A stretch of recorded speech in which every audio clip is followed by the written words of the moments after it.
But I've been less nervous now, and after that first contact in the game, the nerves settle down, at least for me. What do you tell Mac? He's gotten opportunities obviously going in, but now this is going to be kind of first time he starts. What are you telling him this week?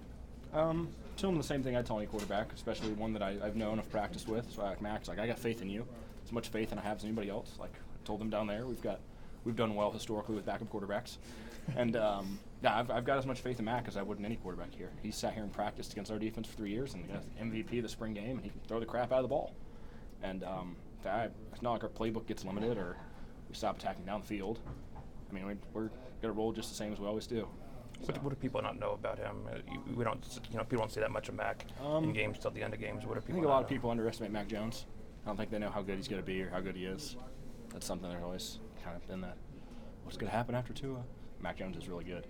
Would you say he's confident, capable player? Mac Jones, yeah, I see he's a confidence player. He plays with a lot of emotion, and that's something a lot of guys feed off of and love and appreciate. That's something I love about the guy.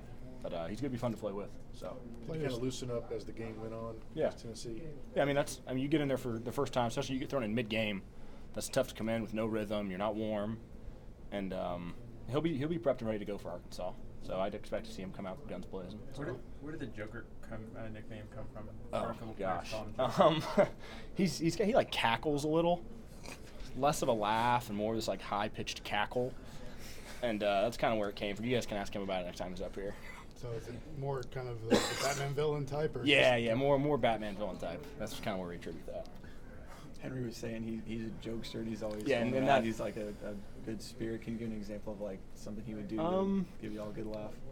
So the celebration Slade did is something Mac would do in practice. Okay. And whether that be so he's always pretty goofy and lighthearted, and like I said, he plays with a lot of emotion. And so, I mean, he's a lot of fun to play with. And Coach talked about how he's improved in his ability to just play the next play and kind of control the emotion that he plays with. What improvements have you seen in his game in the years that he's been here? Consistency comes along with that. It's something I've had to deal with as well. When you focus so bad on how you did the last play, then that affects the next play. And especially playing quarterback, it's a guy you got to step up and lead the offense. You can't have the last play affect the next. And that's something where he's grown and matured to where the last play doesn't affect the next. And whether he throws a bad ball here or there, 2 bad balls here or there, he steps up and can drop a dime on the next play, and that's something I think you guys have all seen with Mac. The backup is always the next question. Is how ready, what do you see from Talia? He's another guy that's ready. We have great coaches, and we recruit great players. And he'll be prepared, just like the guy after him will be prepared, the guy after him. And I have confidence and faith. The guy we got to put in the game is going to do the job. It needs to be done. It sounds like, obviously, don't need to change the playbook or anything like that, but what is maybe the biggest difference between Tua and Mac as a receiver, as an offensive player? What's the one difference that you see that, whether good, bad, and different kind of? Tua maybe. Honestly, I don't know. Like in practice, we script the plays. You could, if you turned off the film and watched it, you wouldn't tell like who's throwing the ball and who's not. As far as like you didn't see who the quarterback was. The ball's probably gonna go to the same guy. The same guy's gonna be open. The read would be the same. Just depend who puts the ball there and the timing, and they can both sling the ball. So I'm gonna be just as confident. Our playbook's not limited. I mean, that's about what I have to say with that. Time for a few more. Todd P-Ron makes the punt and then makes the tackle. Like, how nuts was that? That was awesome. Coach told me. Oh, thank you, Terrell. No, I was that. Oh yes, what you have? Terrell, hold on. We got to talk about the punter first because that was pretty cool.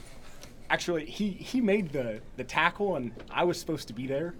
I actually covered the wrong way, and Coach Banks comes. He's like, "Hey, remember how I drew up that nice graphic and you were supposed to be in the middle?" And I was like, "Oh." He's like, "Yes, the punter made the tackle and dropped the bomb."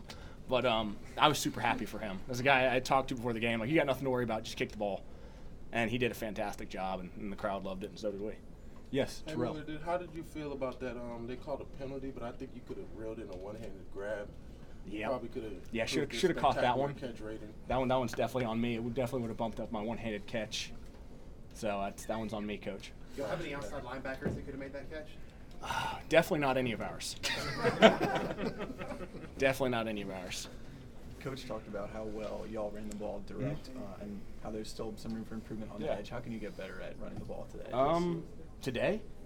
Well, I mean, it's always going to be he said that after the game. Yeah, it's always going to be a pad level, hat placement in hands, especially for me, whether it be coming off the ball. I'm not as big as some of these D linemen that will play. I'm not 300 pounds. So I have to play super aggressive at the point of attack and play low. And when I play high, bad things happen. And when I play low, good things happen. And that's something we'll continue to work on, whether it be like blocking guys like Terrell or Anthony or Raekwon or any of these guys. That kind of helps me in practice. If I have a good week of good on good, then I usually block well. If I have a bad week of good on good, I don't block as well. Let's do last one. Terrell, you got one more? I'm good, but Just making sure.